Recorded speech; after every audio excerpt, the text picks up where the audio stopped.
क्या बात है, बोलो तो सही। यही बीजान के मैं इन दोनों के साथ जाकर क्या करूंगी। अरे हमें तुमने खुद ही कहा था कि तुमने जाने से। जी कहा था, लेकिन अब सोचा कि शायद मेरा मुनासिब नहीं लगता जाना उन दोनों के साथ। अरे माशाल्लाह, हमारी बेटी अक्लमंदी की बातें करने लगी। हाँ तो बस ठीक है बीजान, आप मेरी टिकट कैंसिल करवा दें, मैं यहीं रहूंगी आपके पास। ठीक है, कैंसिल करवा देते, मत जाओ।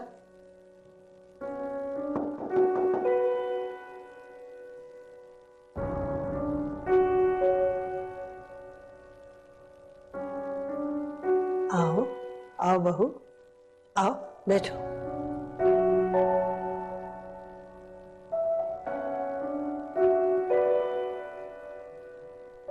आओ बैठो।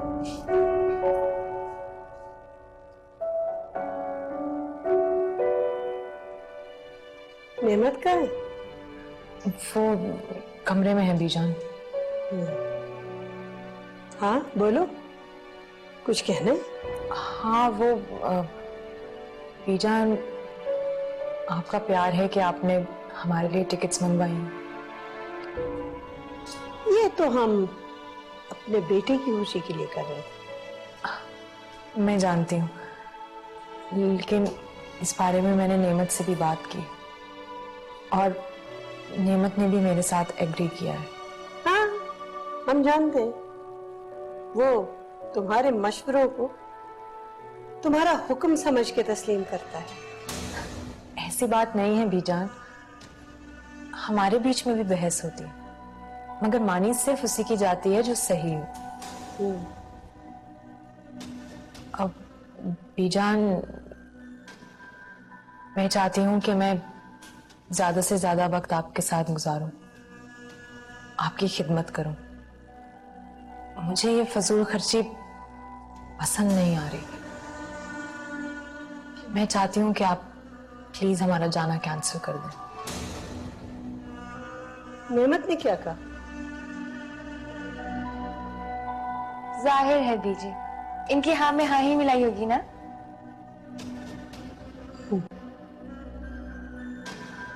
जी चलो ठीक है, अगर नेमत भी राजी है तो ठीक है। आयजा तो पहले ही मना कर चुकी है जाने से। मुझे कह रही थी कि मैं इन दोनों के साथ जाके क्या करूंगी। ऐसा करते हैं कि हम यही कोई अच्छी सी पार्टी डिनर अरेंज कर लेते हैं। जी गुड आइडिया बीजान, इस तरह हम सब साथ तो होंगे ना। जैसे आपकी मर्जी बीजान, मैं चलती हूँ। ठीक है।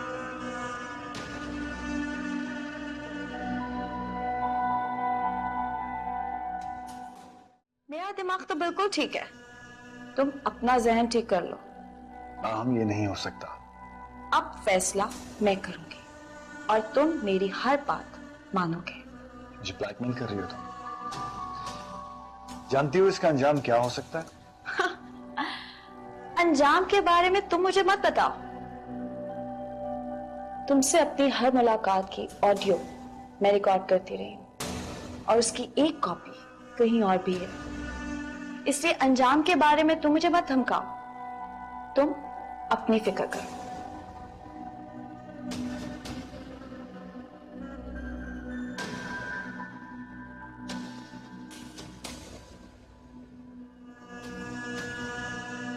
ये लड़की भी क्या मुसीबत है, एक तरफ जिद करके टिकट मंगवा ली और जब मैं मना करने गई तो मुझसे पहले ही अपना जाना कैंसिल कर दिया।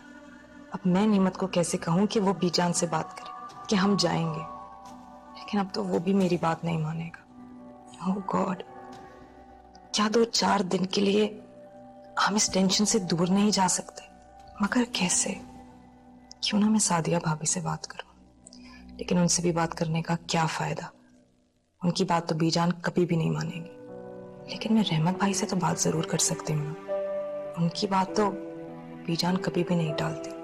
That's a good idea. I hope it works. नहीं नहीं, खतरे वाली कोई बात नहीं है। इसी दिन की सेफ्टी के लिए तो मैंने सारे प्रूफ्स तुम्हें दिए थे। बहादुरी दिल फेंक आशिकों में नहीं होती। वो जान देने और लेने वाले दीवाने तो और ही होते हैं। खैर, तुम मुझे फोन करते रहना, और अगर मैं तुम्हें कॉल बैक ना करूं तो तुम जानते हो तुम्हें क्या करना है। कुलसुम भाभी,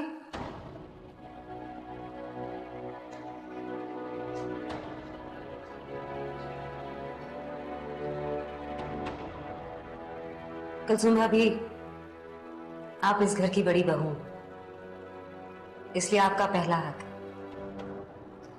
रहमत भाई इस घर के बड़े बेटे हैं, इसलिए उनका पहला हक हुआ। मैंने कभी नहीं चाहा कि मैं दोनों भाइयों में झगड़ा करवाऊं। अगर मैं ऐसा चाहती तो मैं कब के इस घर से वापस चली जाती, और अगर शफकत ने मेरी बात मान ली होती तो आज मैं शफकत और अपने बेटे के साथ किसी और घर में रह रही होती। ये सब तुम मुझे क्यों बता रही हो? इसलिए क्योंकि आपको गलत फहमी हुई है और मैं वो दूर करना चाहती हूँ। मुझे कोई गलत फहमी नहीं है, जो मैंने देखा है वो ही कहा है।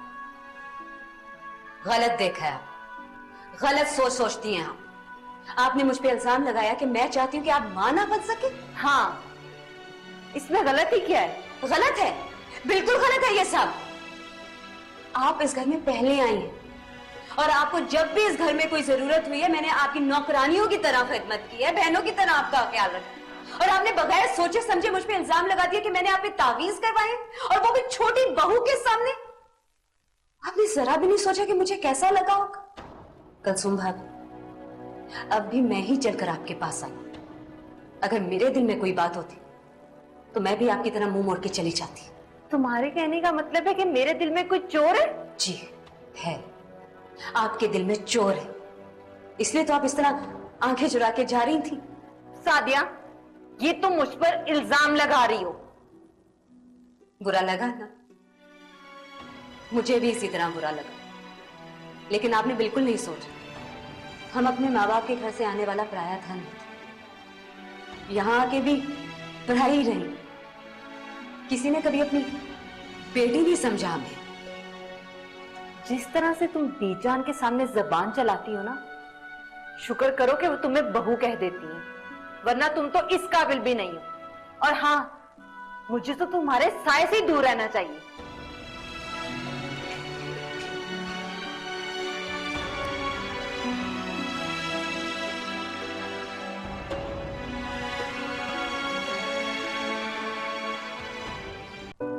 हाय, कैसे हो? मैं भी बिल्कुल ठीक हूँ। हाँ यार, ससुराल एक नया घर ही तो होता है। एक्चुअली घर नहीं, पिंजरा होता है। नहीं आमिर, तुम मेरी प्रॉब्लम का हल नहीं निकाल सकते। अरे मुझे पता है तुम मेरे लिए जान भी दे सकते हो, लेकिन मैं तुम्हारी जान का क्या करूँ? मुझे तो अपनी प्रॉब्लम का सलूशन चाहिए ना। खैर, तुम बताओ कैसे फोन किया? Really? Right. इसका मतलब है बहुत ज्यादा मजा आने वाला है। हाँ, चलो, I'll wait. Take care. Bye bye. भाभी तो ठीक है ना? भाभी तो ठीक है, लेकिन लगता है कि आप काफी टेंशन ले रहे हो। नहीं, ऐसी कोई बात नहीं। अच्छा, बता दे मुझे, मैं इस घर के हर फर्द की नेचर को जानती हूँ। मुझे पता है। इनफैक्ट तुमने मुझे आयजा के मुतालिक भी बताया था, लेकिन मुझे ये समझ नहीं आ रही कि अगर मैं अभी से इस सारी बहस में पड़ जाऊंगी तो बाकी सब लोग तो मुझे ही बुरा कहेंगे। अगर अभी से कंट्रोल ना किया तो आपके लिए कुछ भी अच्छा नहीं रहेगा। यही तो मुझे समझ नहीं आ रहा कि कैसे कंट्रोल करूं। वो मैं आपको बताऊंगी। फिलहाल आपके मिजाजी खुदा आपको याद कर रहे हैं। रियली? चलो, उनके पास चलते हैं।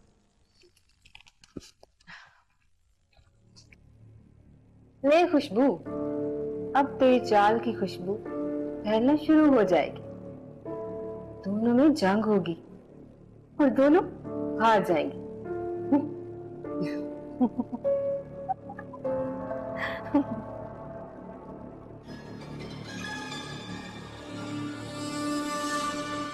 आओ साजिद आओ, तुम्हें बात करो इससे, मेरी बात तो समझती नहीं है। लो, तुम भी आ गए। केस इतना मुश्किल तो नहीं था रहमत साहब। साजिद बात करो इससे, पूछो इससे क्या चाहिए। जो थोड़े बहुत पैसे चाहिए मैं देने को तैयार हूं, लेकिन इसे कहो मेरी जान छोड़ दे।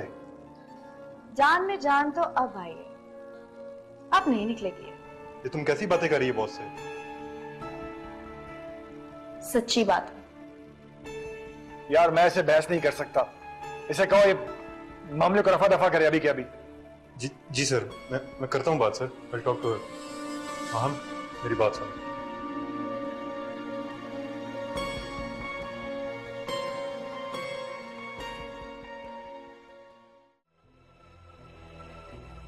इससे पूछो आखिर ये चाहती क्या है। शादी शादी करना चाहती हूँ तुमसे। नहीं हो सकता, ये नहीं हो सकता। ठीक है, तो नहीं करते शादी। तुम अपना काम करो, मैं अपना करती हूँ। बस गिला मत करना। तुम मुझे धमकी दे रही हो? Sir calm down sir. मुझे लगता है आप दोनों को जज्बाती होने की जरूरत नहीं है, एक दूसरे को सोचने का मौका तो दें।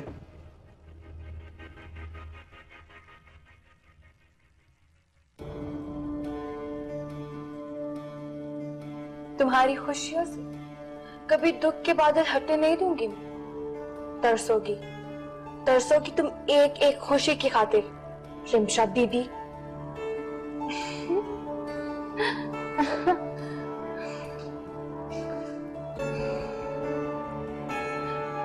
अरे तुम्हें पता है कि वहां क्या हुआ? जो हो गया उसकी क्या खबर लेनी, अब तो आगे की सोचो कि आगे क्या करना है।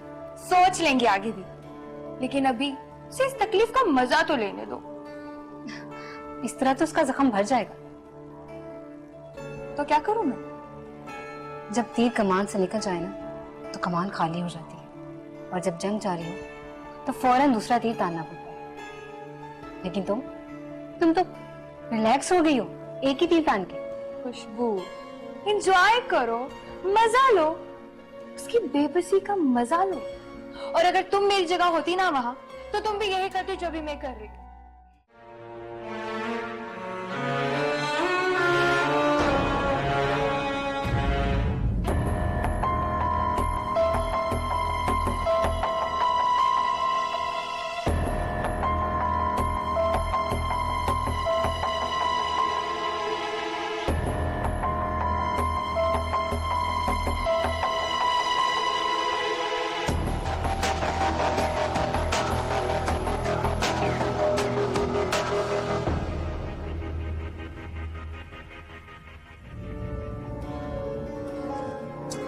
रहमत, यहाँ आओ बेटा।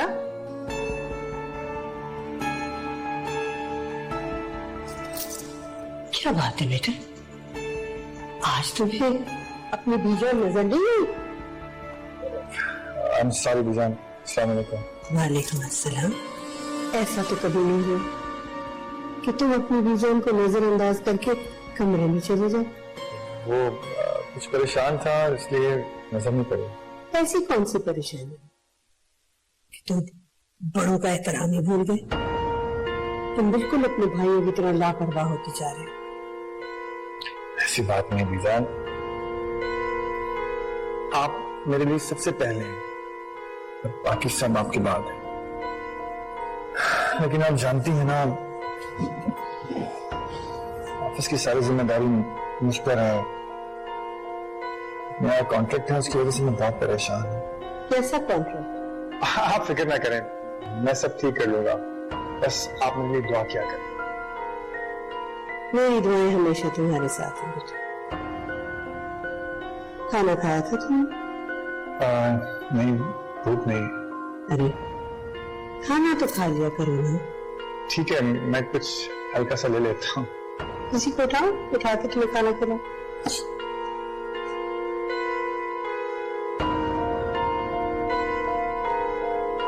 शाबाश।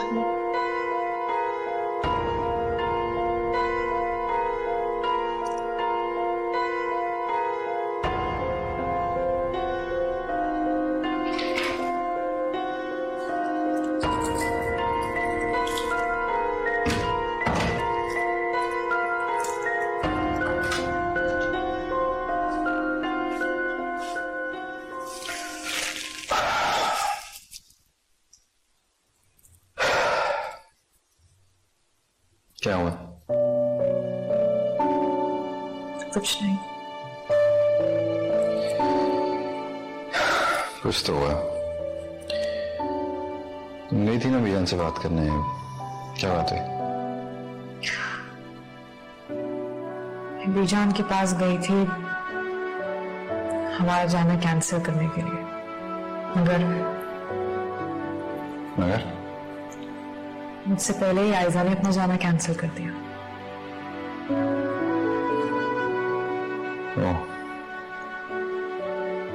ऑब्वियसली यार, 8-10 साल की बच्ची तो है नहीं कि जिद करे।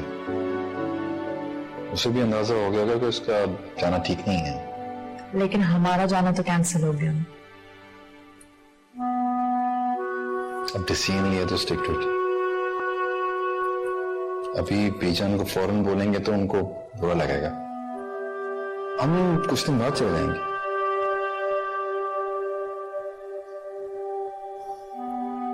अब क्या सोच रहे हो? कुछ नहीं। अच्छा चलो, सो जाओ, रात बहुत हो गई है। सुबह जल्दी ड्यूटी पे जाना।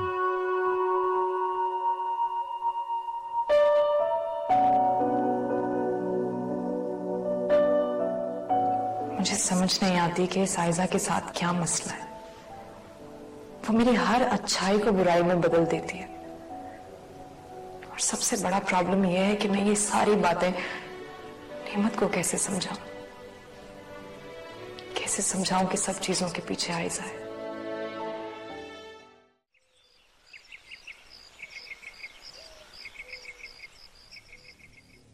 अरे रिमशा, ये क्या कर रही हो तुम? नाश्ता बना रही हूँ। हाँ, मगर सब एक साथ नाश्ता करते हैं, और वैसे भी किसी को भी इजाजत नहीं है कोई पहले खाना खाए या फिर नाश्ता करे। जानती हूँ, लेकिन मेरी तबीयत खराब है और खाली पेट में मेडिसिन नहीं खा सकती, इसलिए। ओह, तबीयत खराब है तो ठीक है, तुम जाओ रेस्ट करो। मैं किसी मुलाजमा को बोलकर तुम्हारे लिए नाश्ता लगवा देती हूँ। वेल, इसकी कोई जरूरत नहीं है। सिर्फ चाय ही तो बनानी है, मैं बना लूंगी। अरे चाय बनानी है ना, तो वो मुलाजमा ले आएगी तुम्हारे कमरे में नाश्ता। तुम जाओ रेस्ट करो।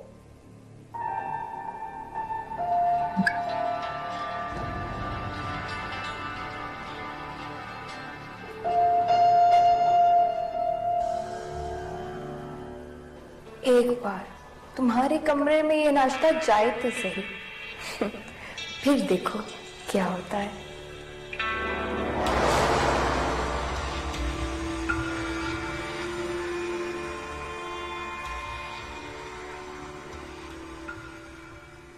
सादिया, असद को स्कूल छोड़ने में इतनी देर लगती तो नहीं, अब तक आई क्यों नहीं?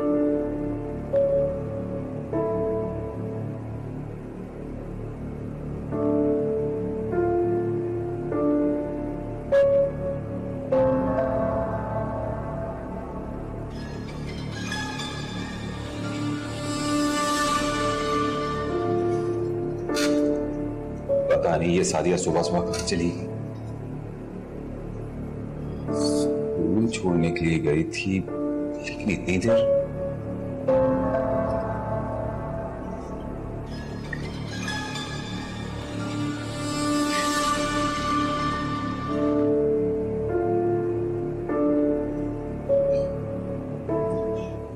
हाँ, फोन क्यों नहीं पिक कर रहे?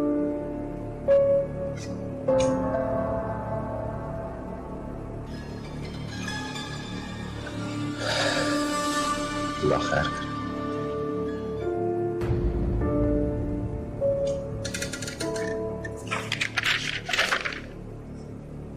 शफकत मुझे माफ कर दे, मगर अब मैं यहां नहीं रह सकती। इस घर में मेरा दम घुटता है। क्या यहाँ एक नौकरानी बनकर तुम्हारे घर वालों की कड़वी बातें नहीं सुन सकती? मुझे अपनी जिंदगी जीने का पूरा हक है। मैं नए सिरे से अपनी जिंदगी का आगाज करने जा रही हूँ। अगर तुम मेरा मुतालबा मानते हो तो मुझसे कांटेक्ट कर लेना, मैं आ जाऊंगी। और अगर नहीं मिल सकते तो मुझे वापस आने के लिए मजबूर नहीं करना। मैं बहुत जल्द अपने बेटे को भी अपने पास बुला लूंगी। साथिया, तो तुम भी छूट गई साथिया।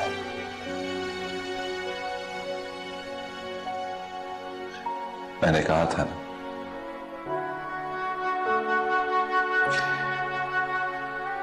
एक दिन तुम भी छोड़ जाओगी।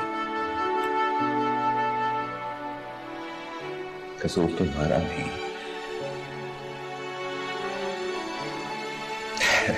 कसूर तुम्हारी तकदीर का है।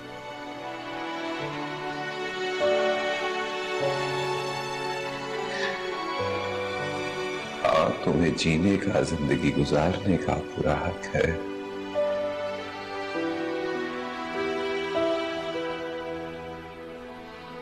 क्यों जिंदगी बर्बाद करोगे तुम अपनी?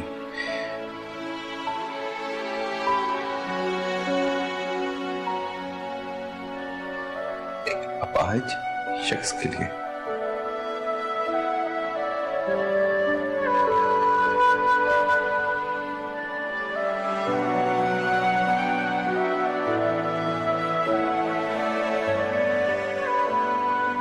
कोई गिला नहीं है तुमसे।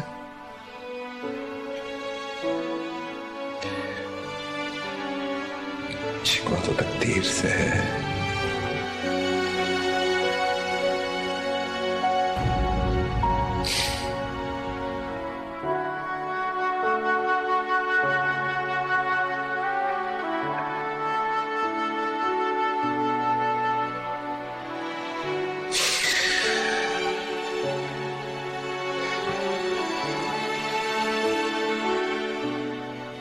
चलो शफकत मियां,